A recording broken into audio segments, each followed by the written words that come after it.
દીવના સાઉદવાડી ખાતે મન કી બાત કાર્યક્રમનું જીવંત પ્રસારણ દેખાડવામાં આવ્યું.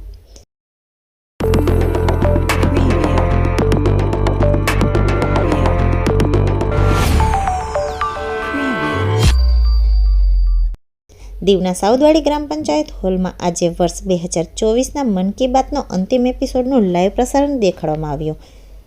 આકાશવાણીથી જીવંત પ્રસારણ કાર્યક્રમમાં ઉપસ્થિત સાઉદવાડી ગ્રામ પંચાયત શહીદ ભગતસિંહ ગ્રામ પંચાયત અને સરદાર વલ્લભભાઈ ગ્રામ પંચાયત દ્વારા કાર્યક્રમનું આયોજન થયું હતું, જેમાં ભારતીય જનતા પાર્ટીના હોદ્દેદારો, કાર્યકરો, ગ્રામજનો તથા ચૂંટાયેલા પ્રતિનિધિઓ વગેરે મન કી બાત કાર્યક્રમ નિહાળ્યો હતો અને મન કી બાત કાર્યક્રમમાં ભારત સરકારની યોજનાઓ તથા ઉપલબ્ધિઓ અંગે જાણકારી મેળવી હતી.